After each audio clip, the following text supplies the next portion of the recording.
Hello, everybody. Welcome back to Nightmare Echoes. I'm your host, Eleazar. I'm joined again by co-host Jamie. Jamie, how's it going? It is going well. How is it going with you? Not too bad. I'm excited to cover this one. When I first saw it, I was like, what the crap is that? That movie is Speak No Evil 2022.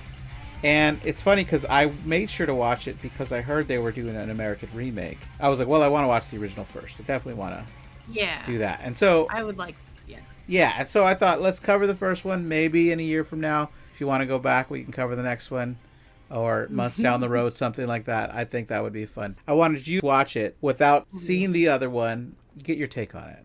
Yeah, it definitely, like, for me, it started out really slow, and I was like, when is the scary part gonna happen? And then it happened. Yeah.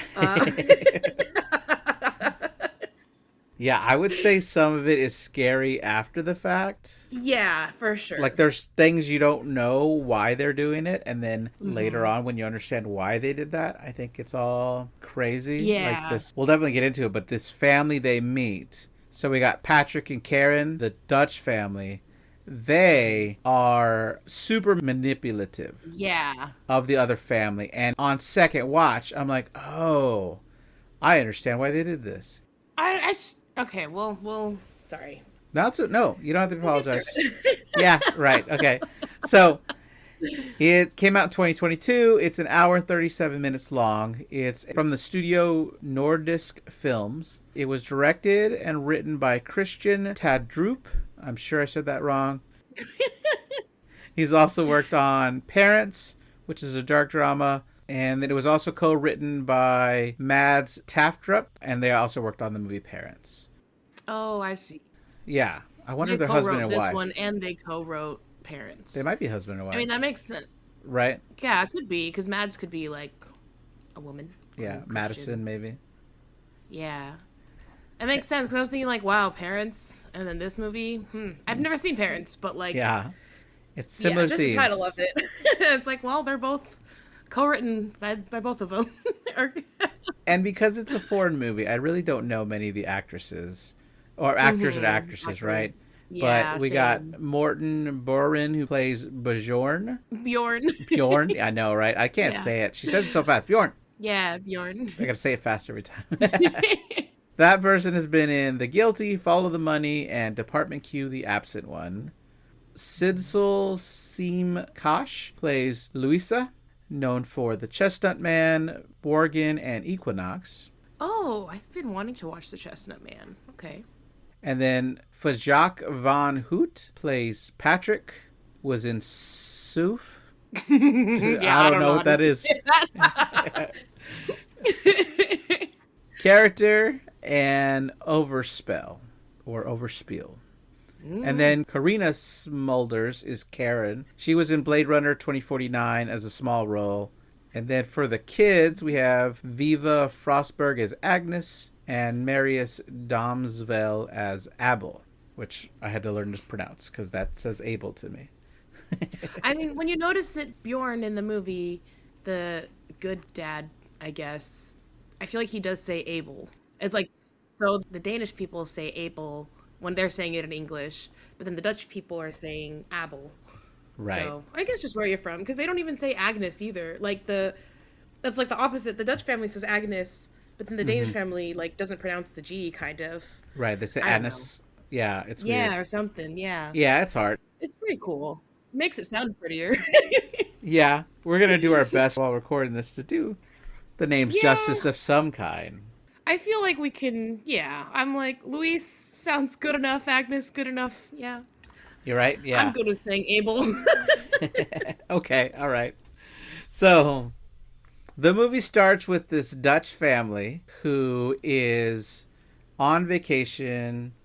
These are Patrick and Karen and their son Abel. Did I get them wrong? Yeah, the no, Dutch I think. Oh, that just says it starts with them. Yeah, because they're driving. They're driving to the vacation spot, right? In the beginning. Oh, okay. Right? And then in the morning, we see that the Danish family, that's who we really meet, is Bjorn, Louisa, and Agnes at the pool, and they're on vacation in Tuscan, Italy.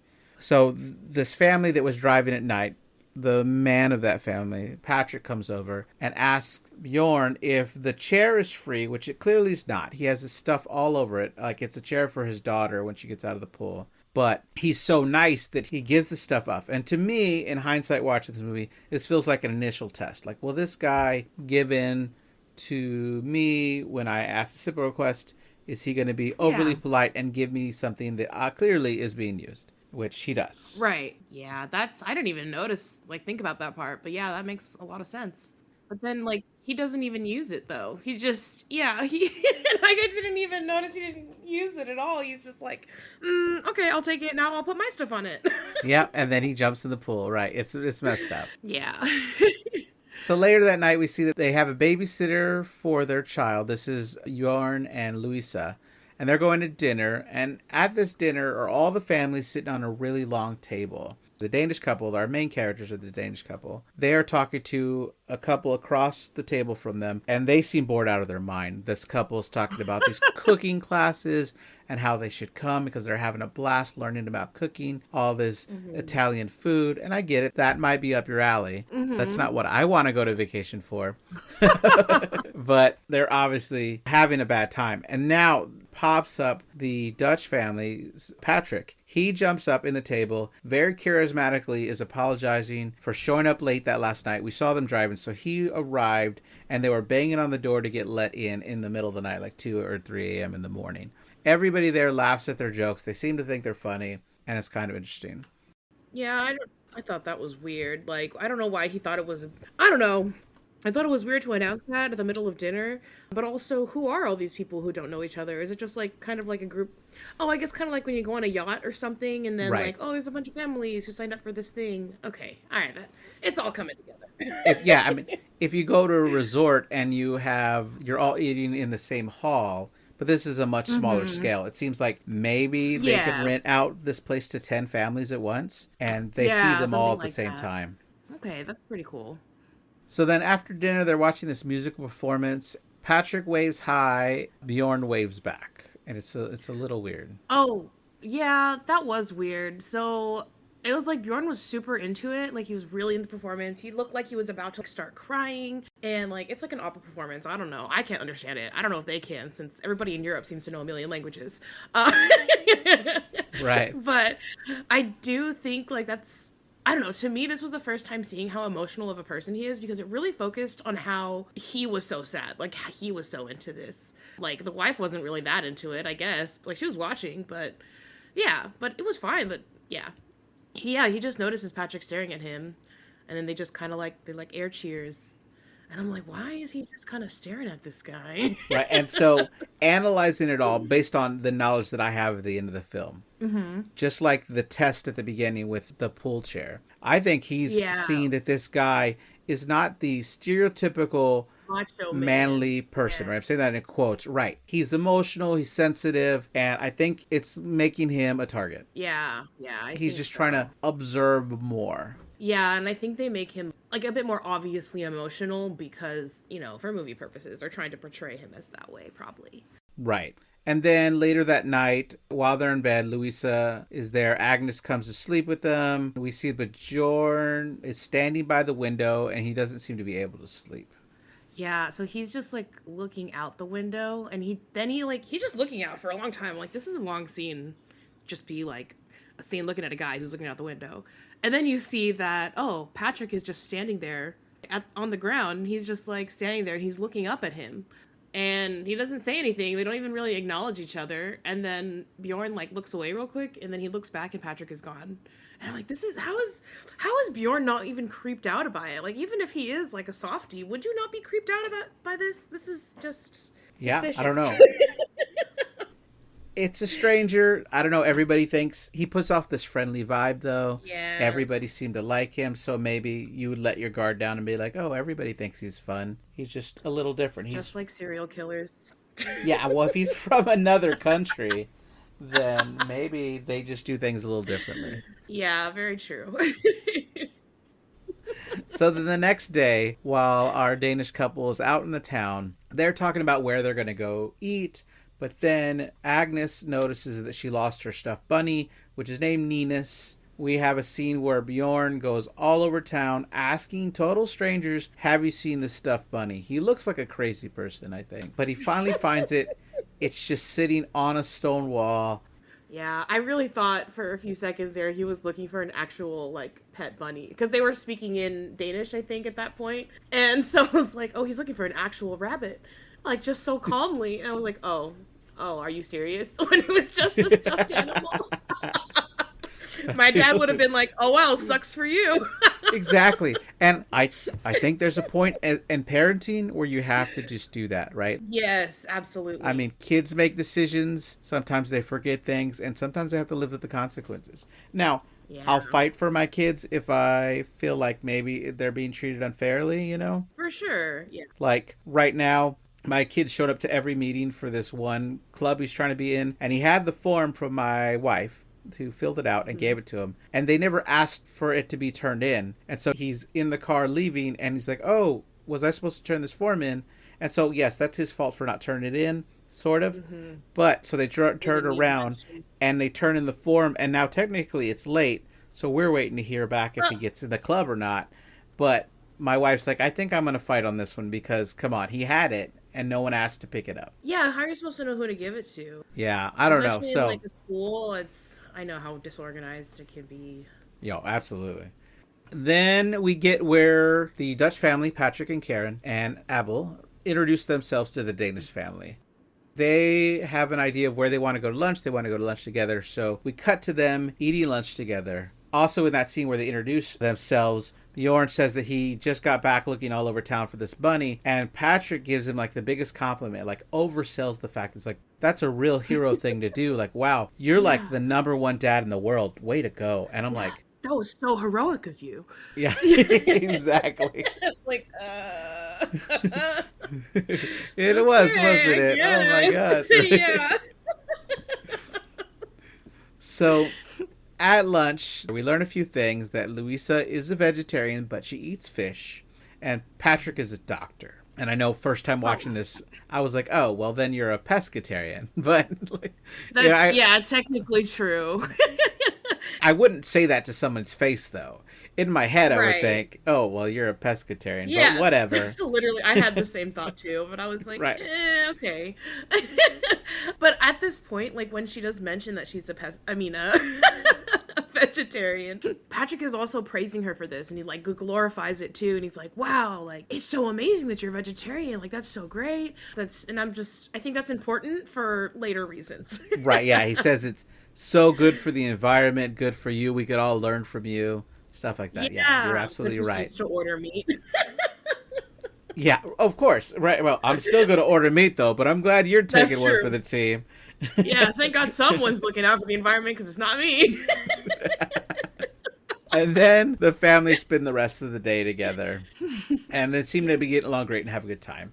And then sometime later, we cut to them at home, our Danish couple. Bjorn is checking the mail, and when they get upstairs, the daughter's tucked into bed, and he's looking through the mail, and he shows Louisa that they sent a postcard which is made with a picture of the family, of both families together in a picture. They want to invite them to spend time in their Dutch city, right? Or like their town or village, whatever. They want to treat them out because they like them so much. They say that Abel, their kid, can't stop talking about how much he wants to see Agnes again. Bjorn thinks that's fun and that's cute, but Louisa is more level-headed, and it's like, it's really a long time to go spend with people we barely know. Right. And we just took another vacation. Yeah. She kind of shuts him down, and he doesn't say another word about it until they're having dinner with another couple at their place. They're hosting dinner, and he brings up how they met this couple and they've invited them to go stay at their house. And that couple gives them the idea that, you know, if they were to drive, they would save a lot of money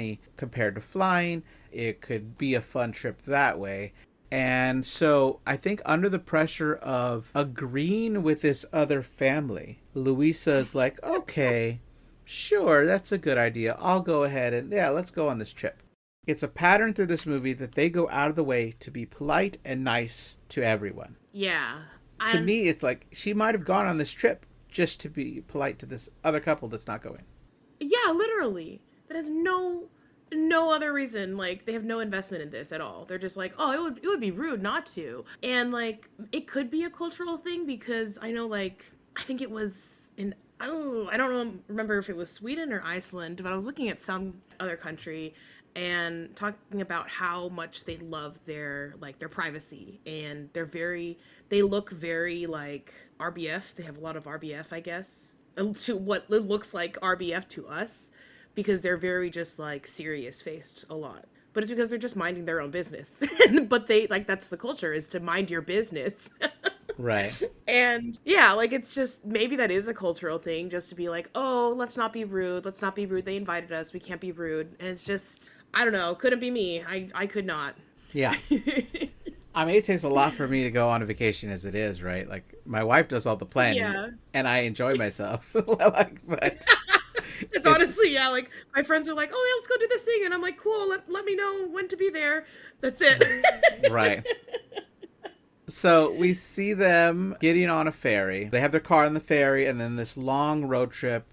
They lose service at some point, but they are really thankful that the maps has gotten them that far. And then we do see them pull up into this small house to meet the other family.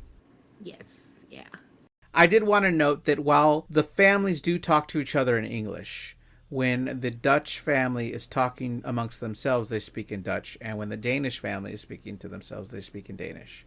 So I would say that most of the movie felt like it was in English, Yeah, for sure. but I don't know the actual breakdown. So when I heard they were doing an English remake, it kind of seemed a little silly. Because there's not different languages. Well, because a lot of the reasons why we make an English remake, besides the quick cash grab, right? And Yeah. and just like spoiler alert here for me, without going into any details, I really like the remake as well. Mm-hmm. I mean, I enjoy this movie, and I like that movie for completely different reasons. Okay. So that's for the future you to know. But Okay. but normally when we remake a movie, like let's say that Dark Water, we cover Dark Water, right? Mm-hmm. That first one, it's like very gritty. You know, there's a lot of emotion there. The remake is in English now. It's because the other one was 100% Japanese. Yeah. This is now in English, so it gets a wider audience, at least for us here in America. Then it introduces actors that I already know. Oh, okay, yeah, that's true. I could get more comfortable with it, and now more people here in America might go sit in seats. One example, and I don't know that there's going to be an American remake, but I could see this happening, is the one that I saw last year was called The Ugly Stepsister. That was amazing. It's a Cinderella story. I told my wife she did not want to go see it, but she's like, no, it's the Cinderella one. And so it was so good, but horrifying while watching. The sound is like the best part of that movie. It's done so well that like I felt sick watching the movie, but I enjoyed that because it's a horror movie, right? Right, yeah, and you know they did well if that's how you're feeling. Right. And so afterwards my wife was like, okay, you're right. I did not want to watch that movie. But she I couldn't. remember you mentioning this. Yeah. But she couldn't close her eyes ever because it was a foreign film with subtitles. Oh my gosh. And in here, at least in America, or at least in Austin where I was watching it, the only theater that was showing it had one showing at 10 p.m. at night, so no kids would accidentally go watch it. Because if you're a kid going to see a Cinderella movie, you're like, oh, well, let's watch this. And it's not for kids. Yeah. So wow. there might have been 8 people in the theater when we went to see it, like. Jeez, But that's crazy. I think if they release an English version, and this is why they do that, is you get a bigger audience and people are more open. Maybe more people will see like the original one also, or yeah. As a result, that's probably true. Event like true fans or like people that enjoy so much will want to go see the source material. I could see that a lot. I don't know that always happens, but it definitely earns the company more money. Yeah. Okay, pretty cool. So when they get inside the house, they're really warmly welcomed. Everybody's happy to see them. They show them the house, which they have a bedroom for them, and there's only one bathroom in the whole house. The kids' room, you have Abel who has his own bed, and for Agnes, they made like a mattress on the floor which we already know this girl likes to sleep with her parrots. So she's already uncomfortable with this, so it might not work out. We also know from an earlier scene that she likes to sleep with a nightlight on. Oh, I did not even realize that. Yeah. Well, it comes up later again. I don't know how important it is. It's just like a detail there. Okay. A little bit later, we see that they have given a gift. It's like like a Danish pottery or something, maybe mugs or something. Patrick is super excited because he has been cooking a boar all day, and it gives Louisa a piece. She doesn't want to eat it. He insists, and never does she say, "Oh, remember, I'm a vegetarian." Yeah. Now, in her head, she might think, "Well, I only met the guy once. Maybe he doesn't remember." But even her husband Bjorn goes, "Oh, just take the small bite." Like, Yeah. he doesn't stand up for her. He doesn't say, "Oh, remember, she's a vegetarian." That really bothered me. Which part? Just the fact, like, all of it, that whole scene, because it's like, one, yeah, sure, maybe he didn't remember, but like you took the whole time to glorify it and say how, like, how good it was. But then it's like, okay, I don't know how long it's been since they actually decided to go, but the fact that, like, one, why wouldn't you just remind them that you're a vegetarian? And two, why would you not, like, as the husband, why would you even tell her that she should try the meat when she obviously doesn't eat red meat? Like, okay, she eats fish sometimes, but she doesn't eat, like, red meat. Right. Just respect that. I don't know. It really bothered me. Right. So then we have a scene where Bjorn is taking out the trash. He's helping them with the, I guess, clean up. And he sees this locked building. He peeks in. But before he can really get a good look, he notices that Abel is there watching him. Abel doesn't say anything, but opens his mouth really wide to show that he doesn't really have a tongue. Yeah, that freaked me out. And then Patrick calls him back. Yeah, it was scary. You're like, what's wrong here? Something's wrong here. Yeah, I didn't know what was happening at first. I was like, what? I was like, is there a monster? I was like, is he gonna turn into a monster? Something's coming out of his mouth? Because I went to this movie blind, so I'm like, I don't know what this movie's about at all. And then it was like, oh my god, his tongue is cut off. I was like, oh my god, they don't want him to say something, and that's all. That's all I got.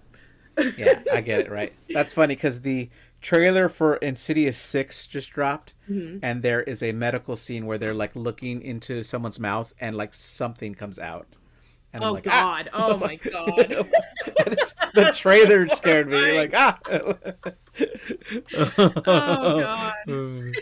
Yeah. We have a scene where Abel is wailing really loudly, and Louisa is talking about how the GPS got them there. They're so thankful. Although Bjorn was like, "No, we didn't need it. We didn't need it." And she's like, "No, we definitely did need it." And they ask if Abel is okay because he's wailing. He seems like he's in pain. And there's like, "No, he's not in pain." They say that he has congenital aglossia or aglossia. Right. Okay. And so they're saying that he was born with very little or no tongue. And I Googled it. It is a thing. Not that they have Wi-Fi out there or they could have Googled it anyway. But it is a real thing. It's just interesting. Kind of have to believe them or you don't. Like you're going to have to get over it or you're going to say, no, this isn't right. And then go. I don't know. Yeah. I don't know. I would be like, oh, that's so cool. I want to see personally if this was me there because I would want to see. But also, like, to me, it was just surprising that Bjorn just like believed it because it looked like it was clearly damaged. Like I didn't look up pictures of what the thing actually looks like, what the congenital aglossia actually looks like. So I don't know. But to me, like that looked damaged. Right. But yeah, I don't know. And then, like, Louisa also says, like, oh, but I can understand him just fine. And I was like, I don't remember him ever, like, really saying anything. Right. But and then Patrick just looks irritated and just doesn't say anything about it. Right. Okay, and then suspicious. later that night, we see where Bjorn brings Agnes into the room to sleep with them. She wants to sleep with the light on, but he tells her, no, you're safe. Don't worry. And they turn the light off. Yeah. So the next day, all of them are walking through a field. They're at this playground. It's in the middle of nowhere. Yeah, like Courage the Cowardly Dog is what I imagined. It's just like, there's just a windmill and a playground. Right. Like, okay. Nothing else around at all. Right. And so the adults are all talking, but Agnes wants to go down the slide, and Abel won't get off of the slide. And so she calls for her mother until she did ask him politely, like 3 times before calling her mother over. And her mother comes over, Louisa, asks him politely. He doesn't move. And so she goes over and asks Patrick if he could ask his own son to move. And he goes over there and forcefully grabs him, scolds him, and then forces him to apologize to Agnes. Yeah. And this makes the parents super uncomfortable. Yeah, same. But I also just, like, I don't understand why he wasn't moving, though. Like, the kid. Like, why Apple wasn't moving. I guess maybe he was just in his head. Like, thinking about things. But... Well, I mean, spoilers kind of for the end, but maybe he's just pissed off and he doesn't want to comply with anything. That's very true. Right? Like, That's maybe true. He's just like, yeah, I don't want anything to do with you. So, Yeah. He's like, I maybe. don't care what you ask me. I'm just... Maybe he's trying to be rude so that they'll want to leave, too. Oh, that Who could knows? be it. Yeah. Back at the house, Louisa is telling Bjorn that she really doesn't like being there. And that's when Karen shows up to invite them to dinner that night. Apparently there's a misunderstanding because when they're ready, they're even getting their daughter ready to go out. A random stranger shows up, well, at least to them. They don't know who it is. Mm-hmm. And they're told that that's a babysitter because the kids aren't going. And based on their word alone that, oh, it's safe, everybody uses this guy, they just decide, okay, fine, this random guy can watch her kids. Now, he shows Agnes a couple of magic tricks, and she thinks he's funny right off the bat. So maybe they're like, okay, I guess. But it's like subtle steps and like, how much can we make you uncomfortable and you never say a single thing about it? Right. Oh my. I could not just leave your kid with a stranger. Yeah. Right. Yeah, you would be like, oh, Yeah. I don't think we're going to be able to go. I'm like, either she's got to come or... Right. Or I'm just not going, yeah. Would they say that, oh, we can't really afford for all the kids to come, or we really want a night out, and then, okay, well, we'll stay behind with the kid, and then you're being nice and polite. Now you're babysitting for free. Right. So maybe that's not the way to go either. But I don't know. But they give in. They're like, okay, that's fine. So they go to dinner. Yeah. At the dinner, our Danish couple obviously can't read the menu. And everything they ask about, Patrick just says, oh, it's good. It's the best. They make it the best here. Yeah, they don't even say what it is. Right? Then they tell him, let me take care of you guys. I got this. Which to me implies we're going to treat you. I mean, the invitation at the beginning was clearly we're going to treat you to dinner. Right, yeah, we're going to take you to dinner. But he solidifies it here with, we're going to treat you out. We're going to show you guys a great night here. Yeah. Now, Louisa does say, remember, I'm a vegetarian. And he goes, oh, that's right. But you do eat fish. And then he argues over the pescatarian thing a little bit. Right? Yeah. And he argues with her about the... Like, is she really helping the environment? Do you know how much damage is done by fishing boats and all the oil they use? And it's like, oh, is fish not meat? And it's like, that's... Right. It's just, like, you already know. And it's just crazy. Like, this is one reason I brought up how he really praised her about it before. And now he's just completely 180. Yeah, right. Oh, man. And then we have a scene where they get up to dance... Patrick and Karen. And then so Bjorn asks Louisa, who doesn't want to go at first, but she does get up and dance with them. And then they get a little more hot and heavy with how they dance. They show a lot more physical touch than our Danish couple's comfortable with. They're not sure what to think of this. And they're the only two couples in this restaurant. It's like the people that work there and them. So it's not like they can look around to others to ask, is this normal? Yeah, now, like, just thinking about it, I don't think we saw any other buildings. Like, we saw their house, okay. We see this restaurant and a windmill. There's no building by the playground. And he's like, oh yeah, everybody uses this guy as the babysitter. Who is everybody? Where is everybody?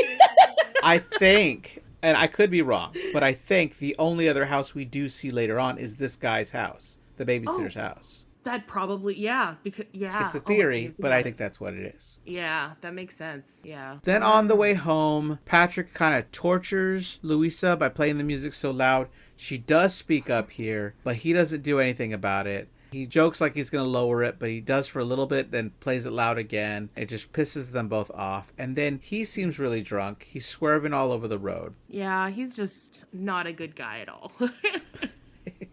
So, at their house, they're checking in on Agnes, who is asleep, and Louisa goes to take a shower. While she's showering, Patrick comes in to brush his teeth, which scared the crap out of Louisa. Yeah, and me. Scared Yeah. the crap out of me. I thought we might have like an SA scene happening here. Yeah, same. I was like, oh no. This is when like I had to pause the movie the first time I watched it. I was like, I'm gonna just stop here and then I will finish the movie later. I was like, I don't know what's happening. I'm not ready for it. Yeah, I get you. So after he's gone, she goes back to her husband. She's still scared, but she doesn't tell him. She proceeds to kiss him, which leads into them making love. While they're doing this, Agnes starts calling for her parents because she wants to sleep with them, but they want to finish what they're doing. And I made the joke here that children are great birth control. Yeah. And because they're not moving, Patrick seems to come by and investigate, and he just creepily stares at them having sex. Bjorn notices this, but maybe because this doesn't happen often, he's not stopping the act. That's very possible, yeah. Right. And but it was creepy, they're both right? so quiet. They both don't tell each other anything. Yeah. Like, these weird things are happening, and you guys aren't telling each other, like, these weird things that are happening. So then afterwards, it's a little bit later, and she finally wants to go check on her daughter. Finds that Agnes is not in the room with Abel, so she walks over and opens the door of the other couple to see that Agnes is in bed with them. The wife, Karen, is in the middle, but Patrick on his side is completely naked. Oh, was she in the middle? She was in the middle. Oh, that's good. Right. Okay. Yes, but it's still horrific. Yeah, There's a absolutely. naked man in bed with the daughter. Yeah, and she's a little girl. Yeah. Yeah, that pissed me off. Just, like, why would you think that's okay? Right. At dawn, they actually left. They pack the car, they drive away, and we see a shot of Abel looking at them really sad. Oh, yeah, from the window. And then on the way, Agnes flips out because she can't find her rabbit Ninus. But Bjorn looks through the trunk, he's looking through the car. Louisa's saying, we'll have to get you another one. And she just loses it and loses it and loses it until they give in. And I would not have put up with that. I'm like, no, absolutely not. The kid might have to be screaming the whole way home, but there's no way my kid is going to act like that. Right, over a stuffed animal? Yeah, exactly. That's what, like, my kids have lost a lot of things. Like, oh, yeah. 7 pairs of glasses, at least 1 violin, twice. like because they lost. Yeah. But he recovered the second one. Yeah, this part really made me mad too, because like you got to set some boundaries for your kids. Like they have to understand that you need to keep track of your like, especially, I don't know, how old is she, 9? Especially like you gotta keep track of your stuff. You can't just put your stuff down, not say anything about it for how long. Like the first time she lost it, it was so far away, it seemed like. Yeah. Why didn't you say you lost it any earlier than that? That, and then also, does Bjorn even know what happened? Because no, I know like Louisa grabbed her from the bed. She just said we're leaving. And they're like, we need to go, yeah. And then he's like, okay, and then they just left, and he doesn't know why, so he doesn't know more reason to not go back. And so, to me, this is where I started hating the family we're following, because I can't believe they turned back. With everything that's happening, they decide to go back for a rabbit. And what pissed me off more is when he gets out of the car and goes inside to talk to the family and look for the rabbit, she finds it under the chair, and it was under the seat of her car the whole time. Yeah, like, why did you not look at all when your dad was looking everywhere else? You could have just looked down there the first time. Oh. So then we get this scene where they're telling him all the things they were uncomfortable with. And every time Louisa gives a reason, she has to say, I'm sorry for feeling that way. Every time. She's overly polite. God. Yeah. And the other couple is really good at having a rebuttal for everything. They say that they forgot she was a vegetarian and Patrick was just too excited to share the board, but she never reminded him when he offered it to her. Yeah, I feel like Bjorn is way too nice and he's just unsure because he's trying to say something, but then he just asks Louise to like back him up. He's like, can you help me? And then, like, okay, so with the vegetarian thing, like, they said, oh, they forgot. And, okay, but then, like, when she reminded you that she's a vegetarian, you didn't forget that, oh, she eats fish. So you didn't forget that much. And also, the whole fact that, like, when she was apologizing for feeling that way after everything, I was like, oh my, is this how people feel with me? That was pissing me off. Right. And then when they bring up the fact that Agnes was in the bed with him while he was naked, then that's when Karen jumps in and goes, well, she was crying for you. Where were you guys? We just wanted to make her stop crying, so we brought her to the bed with us. And they, like, are silent because they don't want to admit that they were having sex, even though he knows that Patrick knows. Yeah, literally. And it's like they're consenting adults, they can have sex. And also, like, okay, they didn't even answer the question still, I feel like, because why was he naked in the bed with her? You couldn't get dressed knowing you put a kid in your bed. And then also, Abel was crying before. He was wailing in the room, and they were like, oh, he's fine. He's not in pain. He's fine. He just does that sometime. What if that's what happened to their kid? What if their kid was just crying? She's fine. Don't worry about her. You can ignore your kid, but they can't ignore their kid. Yeah. Like, they didn't grab your son and... Yeah, and this will come up again on how to treat children. Like, this is part of the manipulation, right? Mm-hmm. But here in this moment, in this conversation, they say, look, we're not forcing you to stay, but we love you to. We have a great day planned. And so we cut to this day, and Luis is helping Karen do yard work, and they seem pretty happy. There is an interesting point where she's holding these pruning scissors, complaining that they don't cut anything. They're really crappy, and they don't cut anything. Yeah, so Patrick, when they say that, oh, we're not trying to force you to stay, we just hope you do, because it's going to be a great day today, right? Patrick's like, it's going to be such a great day. And then it cuts to them doing chores for them. Yeah. They're doing yard work. Wow, what a great day. Free chores. That's like, dang it, Mark Twain's book, Tom Sawyer. Yes, yeah. Tom Sawyer's like, oh, the painting. It's so much fun to paint this fence. Wish you could do it, but I'm not going to let you just do it for free. You can't experience this fence for free. You're going to have to pay me a nickel if you want to paint this fence. Like, he made money off honestly, of it. so smart. Yeah. Oh, I know, right? So then also Patrick and Bjorn go on this trip to the market, and like if you look in the back of their car afterward, they have a lot of veggies. So I think it's like hey, we're going to make sure to cook something your wife can have, right? Oh, okay. And on the way back, it's so awkward because there's no music. And Patrick's like, hey, can I turn on some music? And he's like, oh, of course, like it's your car. Of course you could turn on some music. But he's overplaying the fact that it upset you guys that the music was so loud. Right. And so he puts it on where it's barely audible. And he goes, you could raise it some more. They do talk about music for a little bit. Patrick gets Bjorn to talk about life. And they end up talking about how stressful life is. He works all the time. He comes home. His only stress reliefs are these family dinners that they host where he doesn't really even like the other couple. And so this is a segue into what Patrick wants him to do. He takes them they look like sand dunes. And he takes them to the top of one, and he shows them that there's no one around. So the benefit of that is that you can scream so loudly and let all your rage of life out and feel better from it. So they do. They both start screaming so much. It seems like a fun scene, like, hey, this is good. Yeah. This is stress relief. I can't do that. If I were to scream, where could you scream like that? Maybe on the road, on the highway? When you're driving to work? Yeah, exactly. But when I get to work in the parking garage, if I started screaming like that, security would be called. I can't scream in my house like that. There's always someone sleeping. Oh, yeah. So it's played out well. But then in hindsight, we know why, hey, no one can hear you scream here is a bad thing. It's a horror movie. Yeah. I actually, I feel like still at this point, I was like, I don't understand why this is a horror movie. And so for me, I didn't even notice that's like, nobody can hear that.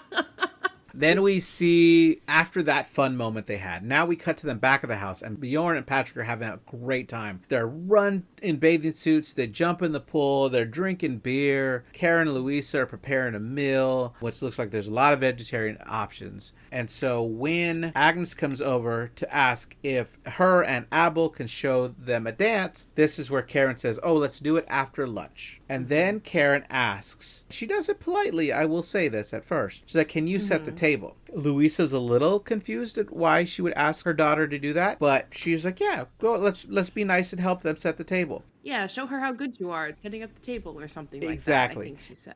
Yeah. And then Karen goes over and is like, oh, this goes on this side and this goes on the other side. Like, just giving her tips on how to set a table. But it makes Louisa a little uncomfortable. You could see it like, oh, hold up. Like, wait, that might be too far. Yeah. Then we get a scene where Louisa cuts her finger. It's happening concurrently, I guess. She cuts her finger. I would think distracted by, like, why is she doing that with my child and then accidentally, Yeah. She's like, cusses a little bit, but she's like trying to rinse it off. And then this is where Bjorn asks Patrick to come over and look at it. And he looks, he's like, oh, yep, that's a cut finger. And like, yeah, literally. And Bjorn's like, Louisa's like, good thing we have a doctor in the house. And he goes, oh, I'm not a doctor. They're both confused. And he goes, oh, did I say that? Oh, I lied. Yeah, he's like, oh, I lied.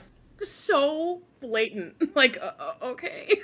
And then Karen's like, he gets nervous about meeting new people and he just wants to impress them. So it's played off as like that's a totally normal thing you do when you meet people. You just lie about who you are. Yeah. I mean, I get nervous when I meet people. Maybe I should tell him I'm a doctor. Yeah, that's going to turn bad fast. Great. Look at this spot right here. Yeah, like that already happens. And I'm like, please, I'm literally not a doctor. Right. I lied. Yeah. So they want to know what Patrick does for work. And he says, oh, I don't do work. I don't believe in it. And that is a bonkers thing, right? Like, I'd want to know. Did you inherit wealth? How do you live for free? Tell me your secret. Right. I'm totally interested. But they don't ask because they don't want to be rude. They don't pry into how that works. I would want to I would just want to know how he does it so I don't have to. And can I also just say that I also don't believe in work? No, unfortunately. Yeah, unfortunately you can't. You're going to have to show up to work tomorrow. That's awesome. All right.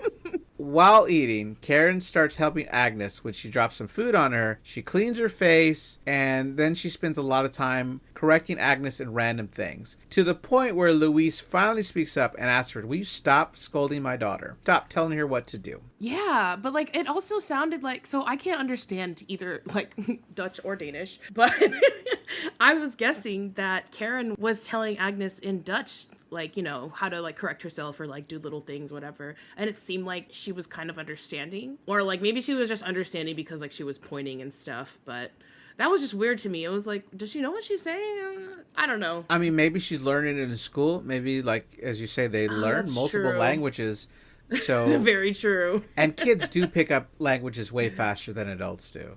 Yeah, so they got brain sponges. Except for our co-host Jesse. That guy studies Latin on the weekends for fun. Like, he has learned so many languages. It's bonkers. I think that's so cool. I would love to be a translator, but I cannot remember languages. Yeah, so I'm bad at them as well. That's just life. Yeah. I will say after this, after she's like, stop telling my daughter what to do. I don't know. They like have like a little mini argument. And then I just thought it was funny because Patrick's not saying anything. He's just eating at this point. Bjorn is just sitting there quietly. Patrick's just like eating. And then at the end, when they're like back off, he just starts filling up Luis's glass with wine. This is like way more than should go in a wine glass. I was like, that was actually pretty funny. Yeah, I was wondering if like now that he got her angry, let's see if I can get her drunk and more angry. Oh, dang. Maybe. Right? That's what I thought it was going to go. Yeah, it could be. So then we have the next scene where the kids are dancing. Patrick is getting really upset at Abel because he is nowhere as experienced of a dancer as Agnes is. And he just keeps scolding him and yelling at him. It's making the parents uncomfortable. He keeps stopping the music. It gets to the point where Agnes doesn't want to dance anymore, but he convinces her parents to let her try one more time, and then he throws a mug and smashes it. Yeah, that was crazy. They both speak up. They call them crazy. They say you can't treat kids this way. And so it's like a double-edged sword. They throw it in their face like, wait, you don't want us to tell you how your kids should behave, but you want to tell us how our kids should behave. It makes them look like the bad guys. And it's this subtle manipulation of like, wait, well, how is this double standard working? And you can see Bjorn is really upset. He's really emotional. He's like, no, it's not about which way's better. It's about right and wrong. And they're like, but who says what's right or wrong? Like, why are you the judge of that? And it's intense. It was pretty, that was pretty bad. So Louise runs outside. Her family follows her. She asks Bjorn to take Agnes back inside. And then when Agnes doesn't want to go, she actually yells at her own kid, which is a horrible thing to do. I've definitely done it before. Like, just like yelled at, like I felt bad and apologized later. I'm sorry I snapped at you, buddy. But it's like she's caught in a moment. Just seems like, hey, wait, now you're acting like the other parents. Yeah. And then I wrote in my notes, why couldn't you yell at her this way when it was a stupid bunny she lost? Right. And now you're back at this house you're uncomfortable being at. Where'd this fire come from all of a sudden? Yeah, like, why couldn't you do that when, like, you knew that you were trying to take them away from this dangerous place, and you couldn't have that fire in you when you needed to protect them that time? Keep them away from here? And then you just sent your daughter back inside, too. You sent both of them back inside. I want to be out of this house, but you guys go in the house. Yeah. So at night, we get another crazy bathroom scene. This time, the roles are switched, where Bjorn has brushed his teeth, and Patrick comes in to pee and just pees while he's in there. He still doesn't tell the other about it. Yeah, of course not, right? They don't tell each other about it, right? Later that night, Bjorn hears Patrick get Abel when he's moaning in the middle of the night. Yeah, I think that Patrick definitely just went to hit him because, like, Abel was just crying in the middle of the night. And it's just like, oh, well, why didn't you take your son to bed to sleep with you while you were naked? Instead of leaving them to cry in the middle of the night. They were calling for you. Just kidding. Right, yeah. And then Bjorn gets up to try to investigate because the TV is so loud. When he's looking around, you can see Patrick is outside the window of the house watching him turn the TV off. Yeah, that was weird. Then Bjorn goes and turns off some running water, and then he sees lights on in another building. So as he leaves the kitchen, we see that photo of the two families that's on display at the fridge, and it's held there with a magnet. This reminds us about the whole photo, its existence, because it's about to be important, why this family photo of the two families together is important. Yeah, I honestly, like, rewatching this part really, like, it made me realize that, oh, this is like a little trail for him to follow, because first the TV's too loud, so he comes to turn down the TV. Then once he turns the TV off, he hears the water running. He's like, what's that? Goes to the kitchen, turns off the water. And then it's like, oh, look at this window. Look at this building out there with a door open. It's like, right. Yeah, they're just leading him straight to it. Right. So Patrick enters the building with the lights on and discovers a room where it is covered floor to ceiling in family photos. And each image shows two couples, each with the child, but the children keep changing. And he realizes that the pattern is that each family's child appears in the next photo with a host, posing as if it's their own. And in the earlier photo, the child is smiling, looking really happy. And in the latter photo, the child looks really sad. And then he looks down to see all these belongings, like they've collected watches and wallets and bags and all this stuff. And so this is how you don't have a job? Because you sell everybody's belongings? Oh, that makes sense. Right? Yeah. Dang. They do an interesting thing with that in the remake. Oh, okay, Yeah. okay. All right. Whoa. And then I said, and suddenly I understand why they didn't bring their kids to dinner. Because if they bring a different kid to that restaurant every time, the owner's going to figure out something's wrong. I mean, unless the owner is just part of their little thing, because there's nobody else out there. Sure, maybe. But it also, I think, just gets them away. Like, maybe it sees how the parents act away from their kids, too. I don't know. Yeah. Yeah, but I would say, honestly, like, seeing everything inside that building with all the pictures, that's when I realized, oh, this is horrifying. And that's when, like, oh, I'm starting to get that feeling in my stomach of just like, oh, this makes me feel sick. And it's hundreds of families they've done it to. Yeah. Like, it wasn't so like many. 5 pictures. It was like rows and rows and rows of pictures. Yeah. Like, literally covered that whole room. So then Bjorn walks over to the pool house, which is also open, and he finds that Abel has been drowned there. Mm-hmm. So he runs to get his wife and child. Of course, he still doesn't tell them why they're leaving. Maybe he doesn't want to scare his daughter, but he doesn't tell his wife. They killed Abel. They're going to kill us. They're going to keep our Right. daughter. He doesn't say any of that. Right. They just get in the Why car. would you not? Communication's key. Yeah, and then it's like kind of like he's like, "Come on, let's go, let's go." And it's like maybe she would be rushing more if she knew the reason you were running away. Yeah. And so when they start the car, we also see that it's low on gas. Yeah. I was worried that they were going to run out without noticing, but they do. Bjorn stops for gas and they get back on the road. And when they do, it's not long before another car that was pulled over starts following them. Then Bjorn drives off the road to try to lose them, but this leads him to just get stuck in the mud and they can't go anywhere. Yeah, and like I don't understand why he kept driving in the dirt when the car wasn't following him anymore. Like it was going on the road, so you didn't need to keep driving in the dirt. You could have turned around or something.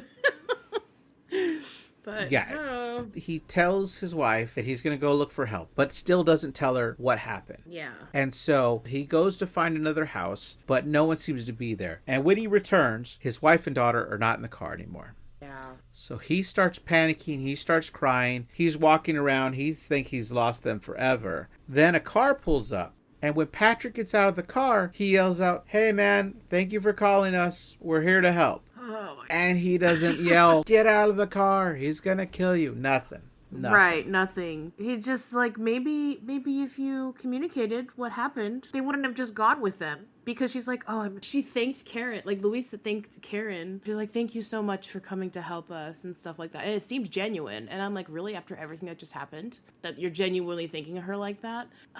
I just blows my mind. Communication is key. Yeah, that's what I'm saying, right?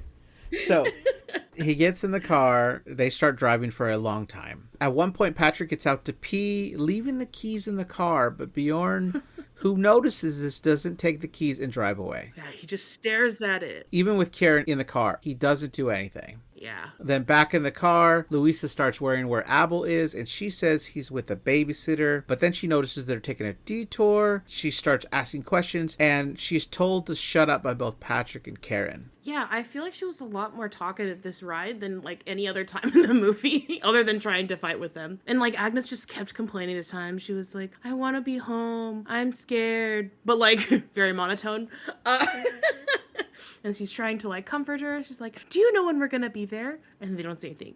She keeps asking, and he's like, "Be quiet." And then Karen's like, "Can you just be quiet, please?" I'm like, Damn. So then they meet up with another car, and out of that car comes the babysitter. At this point, they want the daughter. Mm-hmm. Louisa's holding Agnes, and they're like, "Just give her up, just give her up." Finally, Bjorn tries to become a man and like attack, but he just gets punched a couple of times by Patrick. Every time he makes a move, he gets punched once, and then he stops attacking. That's not how a fight works. You keep swinging. Yeah. You know what's about to happen to your daughter. For real. You know they're going to cut her tongue out. You know they're going to kill you too. Why is one punch enough?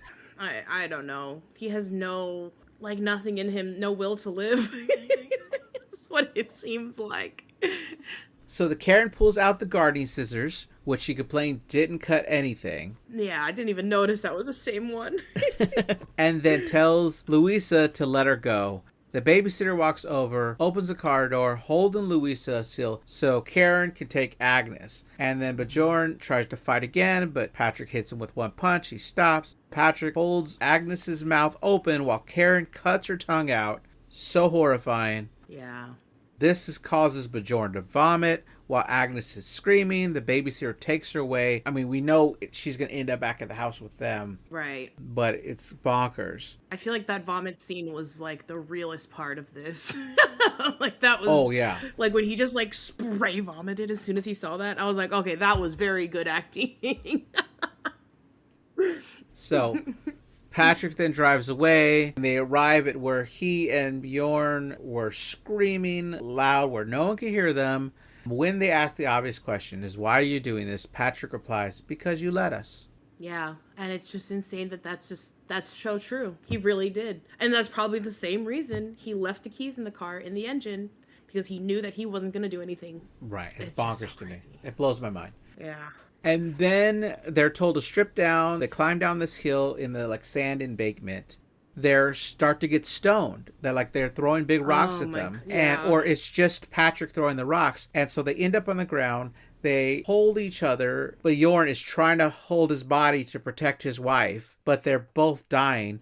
And then it's Yeah. so psychotic how Karen just cuddles up on her manly man, Yeah. thanking him and loving him for the way he Oh, is. yeah. Then summer music plays as the sun rises and we see their dead bodies just lying there. And then we see people on vacation as we see this Dutch couple driving to another vacation spot to possibly meet their next couple to do this again. And we see Agnes in their car with them, still holding her bunny Ninus. Yeah. And she looks dead inside. She just looks dead inside. Yeah, she's, and like, yeah, obviously for good reason. But like, so I don't understand, like, why, what was the reason of doing this? Like, I understand he said, because you let me, but what's the end goal? What are they getting from this? And I guess it's just like, so he can't work, so he doesn't have to work. I don't think that's the only reason. I think that's what it is. I think Really? This is work.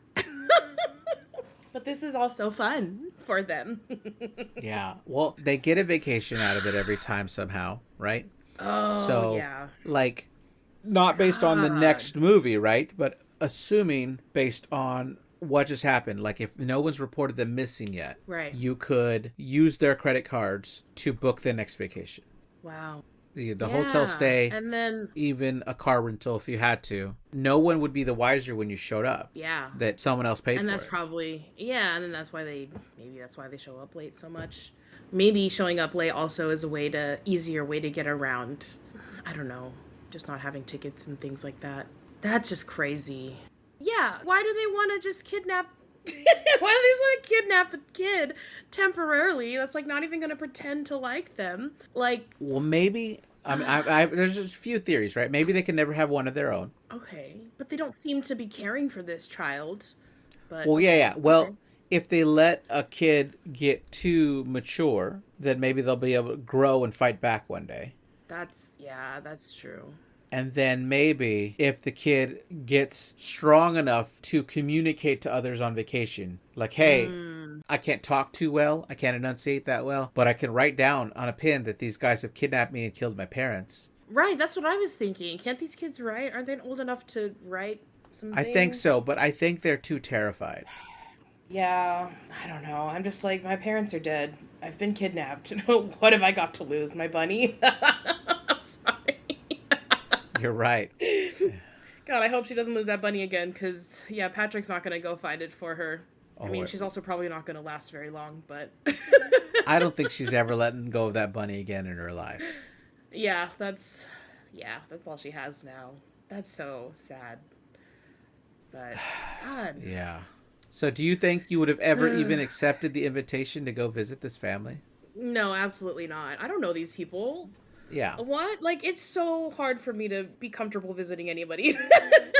Especially in another country. What I is know. and I understand that, like, I feel like that's like visiting another state here sometimes.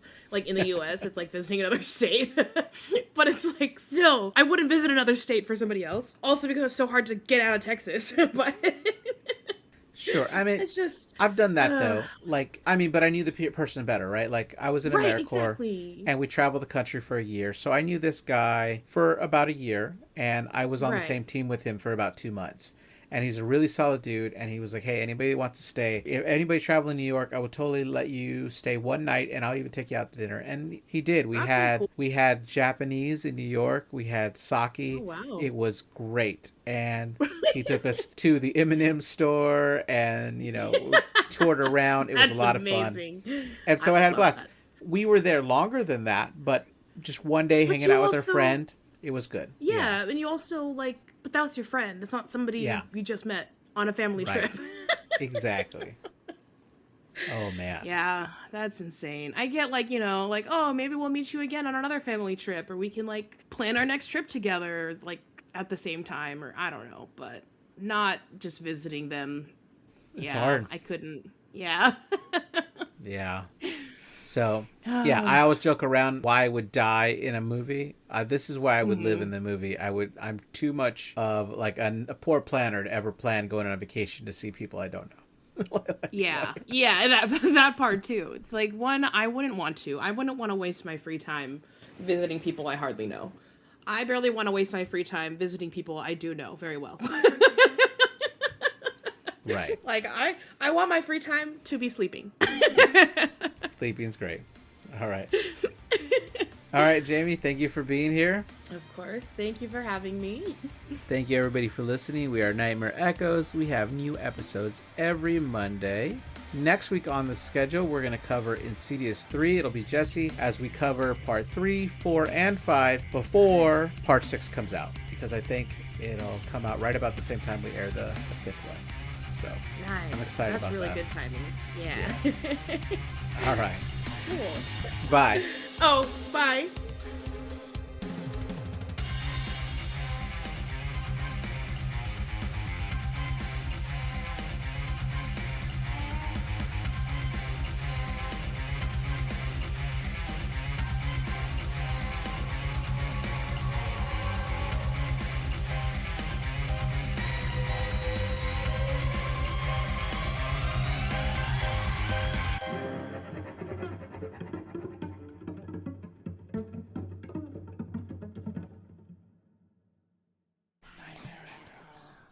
And proceeds to kiss him. I see what I put in my notes. I'm like, what?